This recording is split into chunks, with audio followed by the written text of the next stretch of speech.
Hey, hold on, my child. Joy comes in the morning. The darkest hour means stone is just inside. How many of y'all remember that song? I was thinking about that this morning, and I was wondering, why didn't they ever, in the light of dawn, say, hold on, my child. Terror comes in the evening. Dark is on its way to you real soon. I mean, that's just not a very encouraging message, I guess. But it's the truth. We have dawn that shows up every single morning, and without fail, before you know it, it's no longer dawn. It's high noon, and then it's afternoon, and then the light begins to fade, and then we're back in the dark again. It's called the cycle of life, or the circle of life, if you will. Truth is everywhere. Truth is in all things. And if you have an ear to hear, I didn't say ears, cartilages on the side of your head, but if you have an ear to hear, an inner ear, or an eye, an inner eye, that third eye, and you can see truth, it's everywhere. Some folks make a trek to a certain city or a certain building or a certain book or a certain guru in order to hear truth. Yet truth abides inside every single human being, and in this world, truth is alive in all places and in all things. You can take an inanimate object. This is a remote control, and there's life on the inside of this remote control. It's made up of molecules. There's neutrons and electrons and protons and some other things that I learned in science that I forgot by now. But there's actually movement inside this thing. It's alive. And truth is alive, and you can hear truth anywhere. I was meditating. I have to meditate when I first wake up in the morning because I'm groggy, and until the old coffee kicks in, I have to just kind of sit and stare blankly for a while. So I was watching my ceiling fan this morning, which Wesley Joe loved to watch the ceiling fan when she was a baby. She was mesmerized by its movement. And there's a lot of truth to be found when you watch a blade that is pointing north, and then it isn't, and it goes around, and then it is pointing north, and then it isn't, and then it is, and then it is again. And it keeps coming back around to that same place. I saw that this morning. I saw it in the clock. That was, the second hand was at 12. It went all the way around and got back to 12 again. And there was a lot of time it wasn't at 12, but then it was at 12 again. And you could count on it getting back to that place again. We have a calendar hanging on our refrigerator, along with 4,312 pictures and magnets and other things that we hang on the refrigerator. I'm not sure why. But that calendar is now on January. And not long ago, it was on December. And right before that, it was on November. And guess what? It's going to be on the next January. It's going to keep going. And in that cycle, there's so much to be learned and so much to be said. For one, is don't get used to it. The most repeated phrase in the Bible is, it came to pass. And darling, it did. It came to pass. Whatever you're enjoying today, it came to pass. We're all bipolar. I hope you know that. We all have ups and downs. We all experience joy and sorrow. We all walk through times when, we're high and when we're low. And that's part of life. And what we have to learn to do in life is to not be moved by the circumstances of our life, but rather to have something more constant that we can put our anchor into. There is a peace that passes understanding that we read about in Scripture. And we say that as a phrase and it rolls off our tongue. Peace that passes understanding. And we don't really stop to give it as much thought as we should. Let's think about that. There's a peace available. That's a sense of well-being. That's a security, a knowing that everything is fine. That exists, and it exists on the inside of you. The fruit of the Spirit is love, joy, peace, long-suffering, gentleness, goodness, meekness, kindness, faith. That's the fruit of your spirit on the inside of you. That's where that is. Peace abides in you. There is a peace that passes your understanding. And when I'm beating on my chest, I know that peace doesn't live between my lungs. I know the core of me, the heart of me is found here. I get that.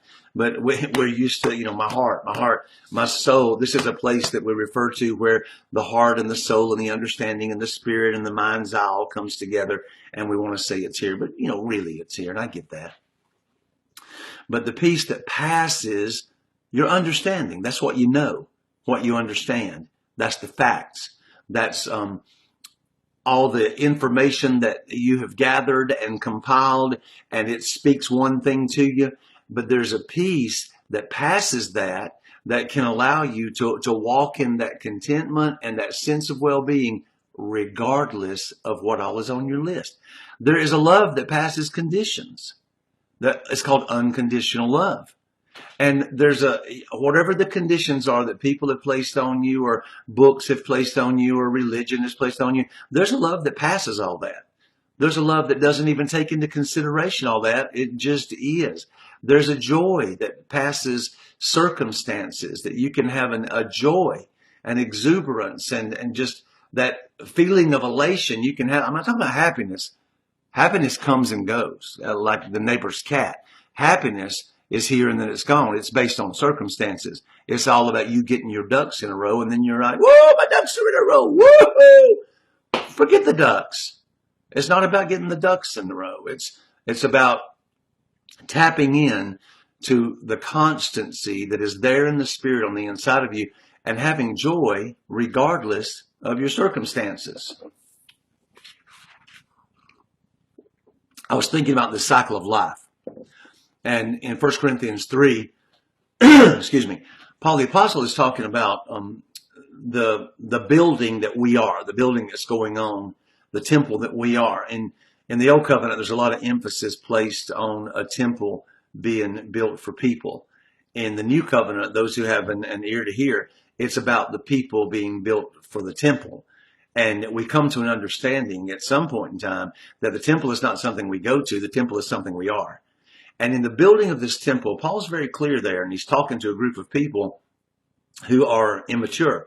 He says, I can't speak to y'all like you're mature. I've got to talk to you like you're babies. I can't give you meat. I have to give you milk because you're immature. And where did this immaturity, what was he basing that conclusion on?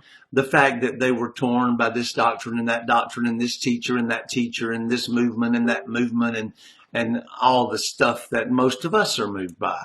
The latest, greatest revelation and the latest, greatest truth. And have you read this book? And have you heard his message? And have you, try not to get caught up in that, because truth is yours. It belongs to you and it's revealed within you.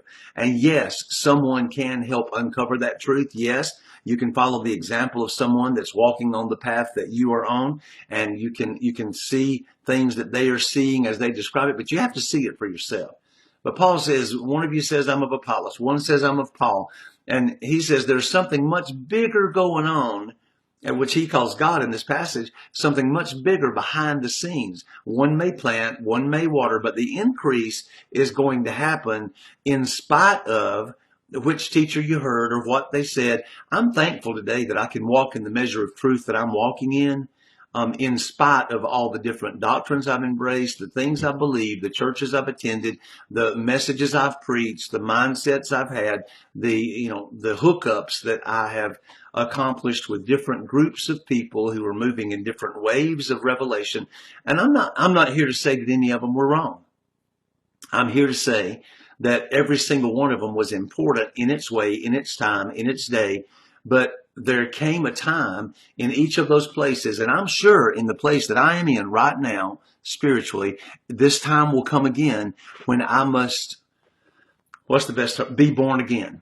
I'll take it there. I have to be born again and come to the light of a new day where I see things differently than I saw them yesterday. Otherwise, I'm stagnant. Life is a river, the river of life. It's not a pool. It's not a stagnant pool. And if you're in the river of life, then you're evolving and you're changing and I love the old quote that says, no man ever steps into the same river twice.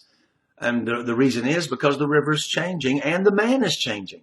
So the river of life is something that we need to understand it's going to change. We're going to change. Things are going to change, and we have to embrace that change. That's why we have to be born again. Did you, in 1 Corinthians 3, Paul goes on to talk about what I believe is the judgment fire that happens cyclically, minute by minute, or hourly, or daily, or every season. You know, we have winter that we're enjoying right now, but we are going to have spring, and we will have summer and fall, and then we will have winter, and then we will have spring, and we will have summer, and we'll have fall, and then we will have winter. Just, face it, and don't let that affect you, and the things that you believe and the things that you've heard. Find something more stable, because everything is always changing, but there are some constants on the inside of you and on the inside of me that we need to hold on to. But I love what Paul says there in 1 Corinthians 3. He says, every man's work is tried by fire. Some people might call that going to hell. But the fire is your friend. The fire, the very word fire in the Greek is pure, P-U-R. It's where we get pure and purity and purify. And that's what fire is. Our God is the consuming fire. The lake of fire has a purpose, and it is to burn up that which does not belong. And Paul is talking about all those things that people have been building on, from Apollos and from him. He includes himself. He says they'll all be tried by fire. You'll come to the place to where that's going to burn up. And the only thing that remains is the silver and the gold and the precious stones. And isn't it amazing that those seem to be the main things on the material list for that heaven that we read about later on in the book of Revelation?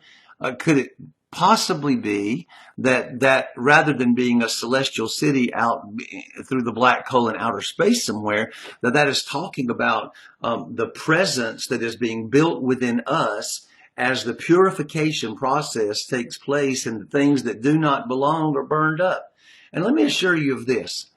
When you leave this world, you will walk through a veil. You will walk through a wall of fire. You will be embraced by the consuming fire. And every last piece of what Paul called wood, hay, and stubble will be burned away in your life. And all that remains will be pure as you in your purest form walk into the purest realm, the one you came from before you came on your little earth journey you're going back to. And you'll be perfected when you get back there.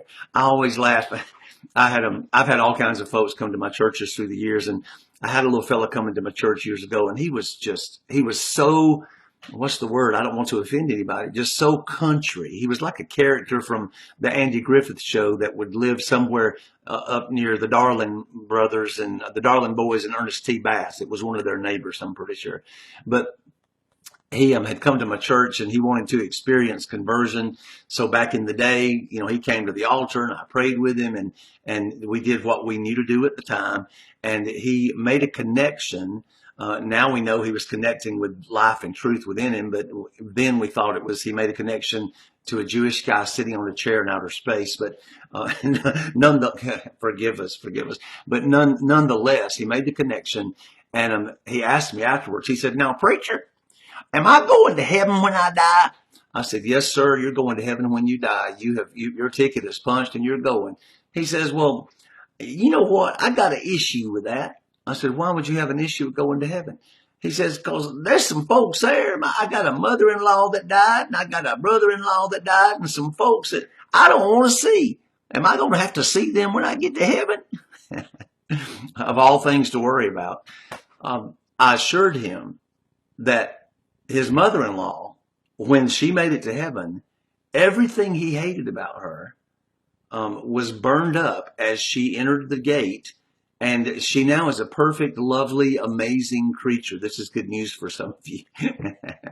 And also his judgment that he was using as he judged the mother-in-law, the brother-in-law, and whoever else he didn't want to fellowship in heaven. And there was a certain race of people he was not wanting to hang out with throughout eternity. And I know some of you do not want to go where the queers are or where those people are. But the thing is, the thing that causes you to judge others in such a way that you'd be uncomfortable in your mind spending eternity with them, that thing's going to get burned up. And you're no longer going to have those feelings that you have when you make it through the fire. Well, we go through this fire cyclically. Day by day, we're going through the fire. and it's burning away the things that do not belong. And I'm thankful for that. Let me close with this thought. Remember the story of Nicodemus? He came to Jesus how? By night. There's a lot of things that happen in secret. A lot of things are revealed to us by night. And it's not so much what we have revealed to us in this big cycle of things as it is what we do with it. We're going to experience change. We're going to allow in the womb of secrecy things to develop and grow like a baby would grow. And Nicodemus got great truth from someone he greatly respected, Jesus, at night. But the question was, when the day came, Paul says in 1 Corinthians, the day will declare it. The day declares things. And in your life, what happens when you are faced with truth, when you hear something within your heart, maybe somebody else says it and it resonates in your heart, and wow, oh, wow. As some of you are doing this right now while you're watching this video, you're thinking, that's the truth. He's telling the truth. And it goes against what you knew to be the truth. Well, now you have a decision to make. You've heard it by night. You've heard it in secrecy. Nobody's watching you watch this video. You're doing it in the secrecy of your office just to see what old Robert Rutherford's got to say now. But it's resonating with you. Well, now you have to figure out what to do with it. Nicodemus did not, the next morning after meeting with Jesus, stand up in the synagogue, being a chief Pharisee. He did not stand up and say, hey guys, this whole Jewish thing is there's just some things that we need to question about it. No, he kept it in secret. And we must be born again. And that's what that John 3 passage is more about than having an experience, a personal experience at an altar. We have to allow the truth that we're hearing to change us, or either we can resist that change. We have to allow what we're hearing. We can either hide it or we can herald it. We can allow it to mold us and make us and remake us and allow us to be born again, or we can bury it. And a lot of you are faced with that right now. You've heard truth that you know is the truth, and it's going to cost you. Some things are going to get burned up in the fire as the day declares it. If you declare what you're hearing, there's going to be a fire that's going to have to burn up some of that. It's going to cost some of you relationships. It's going to cost some of you good standing in your local house of worship for you to get real and bring it to the light. Nicodemus is one of the saddest creatures in Scripture to me. He kept his truth in the dark. Don't keep your truth in the dark. Live it. Walk it. Allow it to be born. You be born again. Allow that to come forth and become part of who you are in the light. That's the big thing with duality. Most people are living two lives. It's what they know and what they live. It's what they have embraced and understand in secrecy and what they're willing to walk out here because of the cost. We have to stop counting the costs, and we have to begin to embrace the cycle and the change and the opportunity for us to be born again and again and again and again as we move from glory to glory to glory to glory, as we have more and more and more of the amazing truth revealed that is already there on the inside of us. Truth isn't something that's deposited. Truth is something that's uncovered. And I hope I'm helping you uncover a little bit of the truth that's in you, because you are amazing. You are loved. And appreciate you sharing coffee with me this morning and thoughts. Have a very, very blessed day.